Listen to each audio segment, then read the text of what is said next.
ទំនីរបស់លោកយាយបាបាវ៉ាន់កាពីឆ្នាំ2025ទទួលនៅថ្ងៃបញ្ចប់នៃផែនដីដោយសារតែពាក្យទំនីរបស់គាត់ត្រូវបានគេផ្ទៀងផ្ទាត់ថាត្រឹមត្រូវរហូតដល់ទៅ 85% បានជាធ្វើឲ្យគាត់មានគេឈ្មោះល្បីៗតាំងពីពេលដែលគាត់រស់នៅហើយល្បីសូម្បីតែពេលដែលគាត់បានស្លាប់បាត់ហើយក៏ដោយលោកយាយបាបាវ៉ាន់កាគឺជាជនជាតិប៊ុលហ្គារីពីការភ្នែកតាំងពីនៅតូចក្រោយពេលដែលគាត់បានជួបព្យុះតូចមួយហើយនៅពេលដែលគាត់មានគេឈ្មោះល្បីៗគាត់ត្រូវបានគេដាក់រាសនាមឲ្យថា Nostradamus នៃតំបន់បាល់កង់គាត់មានគេឈ្មោះល្បីៗបំផុតនៅសម័យសង្គ្រាមលោកលើកទី2ដោយសារតែគាត់ត្រូវបានគេដឹងថាអាចមើលឃើញពីហេតុការណ៍នានានៅក្នុងថ្ងៃអនាគតគាត់បានកើតនៅក្នុងឆ្នាំ1911ហើយបានទទួលមរណភាពនៅក្នុងឆ្នាំ1996ជាបន្តទៅនេះគឺជាពាក្យទំនីរបស់លោកយាយបាបាវ៉ាន់កាគិតចាប់ពីឆ្នាំ2025ទទួលនឹងថ្ងៃបញ្ចប់នៃផែនដីដែលគាត់បានទូទាយថានឹងកើតឡើងនៅក្នុងឆ្នាំ5079តើពាក្យទំនីទៅលើហេតុការណ៍សំខាន់ៗទាំងអស់នោះមានអ្វីខ្លះនឹងកើតឡើងនៅក្នុងឆ្នាំណាខ្លះសូមអញ្ជើញទស្សនាជាបន្តកម្មវិធីគ្រប់គ្រងអាជីវកម្មបែប Digital ស្រួលបំផុតដែលអ្នកមិនធ្លាប់មាន Easy Accounting Software ពី BZ Wiser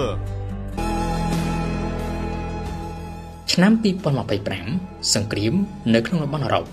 បើតាមពាក្យទំនេររបស់លោកយាយបាបាវ៉ាន់កាសង្គ្រាមបដាអាវុធនៅក្នុងតំបន់អឺរ៉ុបនេះគឺជាដើមហេតុដែលនាំឲ្យមានការកាត់បន្ថយចំនួនមនុស្សនៅលើផែនដីអឺរ៉ុបគឺជាប្រភពនៃបដិវត្តន៍សំខាន់ៗនៅក្នុងពិភពលោកដូចជាបដិវត្តន៍ឧស្សាហកម្មហើយនិងបដិវត្តន៍បច្ចេកវិទ្យាមិនតែប៉ុណ្ណោះអឺរ៉ុបក៏ជាប្រភពនៃចំនួនធំៗនៅក្នុងពិភពលោកផងដែរដូចជាសង្គ្រាមលោកលើកទី1និងសង្គ្រាមលោកលើកទី2ដូច្នេះចេញពីតំបន់អឺរ៉ុបក៏ជាប្រភពដែលនាំទៅរកការរលំរលាយនៃអរិយធម៌របស់មនុស្សផងដែរ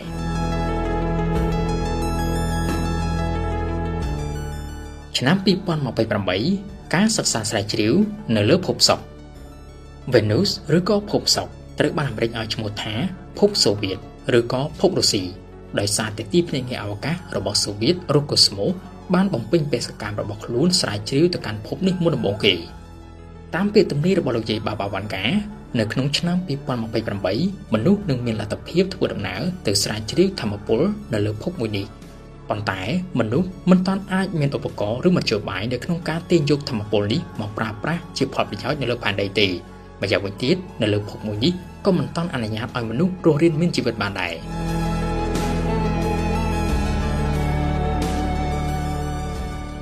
ឆ្នាំ2033ការរលាយផ្ទាំងទឹកកកនៅតំបន់ប៉ូលលើផែនដីនៅក្នុងពេលទំនេររបស់លោកយាយបាបាវ៉ាន់កាភពផែនដីនឹងជួបប្រទះនៅការរលាយផ្ទាំងទឹកកកធំៗមិនធ្លាប់មាននៅក្នុងឆ្នាំ2033ដែលការរលាយផ្ទាំងទឹកកកនៅតំបន់ប៉ូលទាំងពីរនៃផែនដីពេលនោះនឹងបណ្ដាលឲ្យកម្រិតនីវ៉ូទឹកសមុទ្រឡើងខ្លាំងហើយតំបន់ឬក៏ប្រទេសដែលនៅជាប់ជាមួយនឹងសមុទ្រនឹងជួបគ្រោះថ្នាក់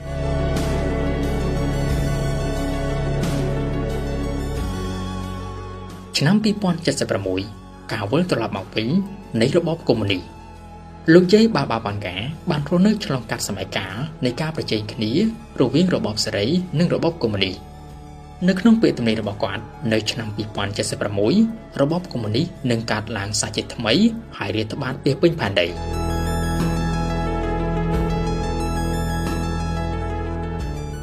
ឆ្នាំ2130ទំនាក់ទំនងលើដំបូងរវាងមនុស្សលើផែនដីនិងអេលៀន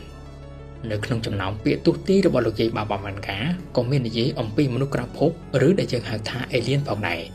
លោកយាយបានទស្សន៍ទាយថានៅក្នុងឆ្នាំ2130មនុស្សនឹងមានទំនាក់ទំនងជាផ្លូវការជាមួយនឹងមនុស្សក្រៅភពជាលើកដំបូងនៅក្នុងពេលនោះឯកសារសម្ងាត់នានានឹងត្រូវបានគេលាតត្រដាងដែលឯកសារសម្ងាត់ទាំងអស់នោះត្រូវបានគេឲ្យឈ្មោះថា The X-Files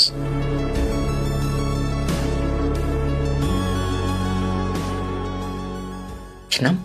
2170គ្រោះរាំងស្ងួតនៅលើផែនដីទោះបីជាការប្រែប្រួលអាកាសធាតុនៅលើផែនដីមានកំណើនខ្លាំងនៅក្នុងប្រមាណទសវត្សរ៍ចុងក្រោយ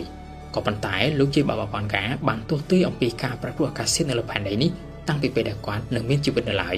ដែលគាត់បានលើកឡើងថានៅក្នុងឆ្នាំ2170នឹងមានគ្រោះរាំងស្ងួតដ៏ធំមួយកើតឡើងនៅលើផែនដីហើយគ្រោះរាំងស្ងួតនេះនឹងកាត់បន្ថយជីវិតរបស់មនុស្សសត្វនិងរុក្ខជាតិនៅលើផែនដីក្នុងចំនួនដ៏ច្រើន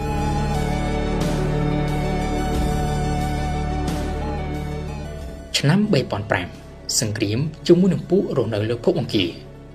អ្វីបាននៅក្នុងពេលបច្ចុប្បន្ននេះមនុស្សអាចបញ្ជូនយានពីផែនដីទៅសិក្សានៅភពអង្គារក៏ប៉ុន្តែមនុស្សពុំតាន់អាចរកឃើញដាននៃជីវិតណាមួយនៅលើភពអង្គារនោះឡើយប៉ុន្តែលោកយាយបាបាវ៉ាន់កាបែរជាបានទស្សន៍ទាយថានៅក្នុងឆ្នាំ3005មនុស្សនឹងធ្វើសង្គ្រាមជាមួយនឹងពពួកដែលរស់នៅលើភពអង្គារនេះមានន័យថានៅក្នុងការទស្សន៍ទាយរបស់លោកយាយបាបាវ៉ាន់កានៅលើភពអង្គារមានជីវិតរស់នៅរួចស្រេចទៅហើយនៅត្រង់ចំណុចនេះអ្នកខ្លះបានលើកឡើងថាអ្នកដែលមកពីភពអង្គារនោះមិនមែនអ្នកណាឆ្ងាយក្រៅពីមនុស្សដែលធ្វើដំណើរពីផែនដីទៅរស់នៅលើនោះទេបន្ទាប់ពី1000ឆ្នាំដែលពួកគេទៅរស់នៅលើភពអង្គារពួកគេនឹងវិលត្រឡប់មកវិញហើយធ្វើសង្គ្រាមជាមួយមនុស្សនៅលើផែនដី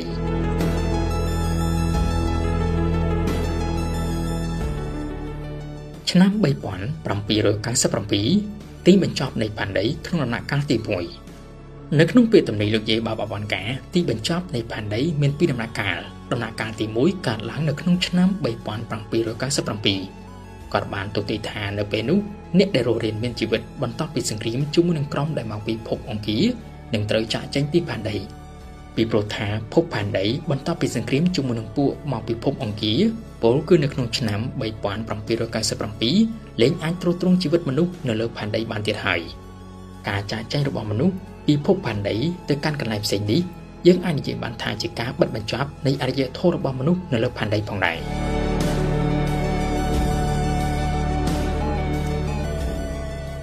ឆ្នាំ5079ជាទីបញ្ចប់នៃភពផែនដីនៅក្នុងកំណត់ត្រាអំពីការទស្សន៍ទាយរបស់លោកយាយបាបាវ៉ាន់កាគ្មានឡើយការទស្សន៍ទាយដែលលើសពីឆ្នាំ5079ទោះបីជាលោកយាយបានទស្សន៍ទាយថាឆ្នាំ5079ជាឆ្នាំបញ្ចប់នៃភពផែនដីទាំងស្រុងប៉ុន្តែមិនបានបញ្ជាក់ទេថាតើការបញ្ចប់នេះកើតឡើងដោយសារតែអ្វីដោយសារតែភ្លើងដោយសារតែទឹកឬក៏ដោយសារតែខ្យល់សូមបញ្ជាក់ថាពាក្យទំនាយរបស់លោកយាយបាបាវ៉ាន់កាកន្លងមកដែលគេផ្ទៀងផ្ទាត់ថាឃើញត្រឹមត្រូវនោះមានតួយ៉ាងកំណើននៃចំនួននិងការប្រជែងគ្នាផ្នែកអ៊ីនធឺណិតឬដែលគេហៅថា Cyber Warfare វិបត្តិសេដ្ឋកិច្ចនៅក្នុងពិភពលោកការរកឃើញឱសថនិងវិធីព្យាបាលជំងឺថ្មីមិនគួរជឿហើយនឹងការប្រែប្រួលអាកាសធាតុនៅលើភពផែនដី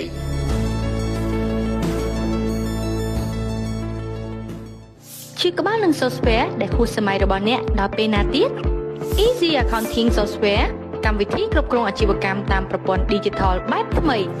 ឯកទេសសម្រាប់ហាងលក់រាយគ្រប់ប្រភេទនិងស័ក្តិសមបំផុតសម្រាប់ដេប៉ូបោះដុំទំនាក់ទំនងមក Biz Advisor នៅពេលនេះដើម្បីទទួលបានព័ត៌មានលម្អិត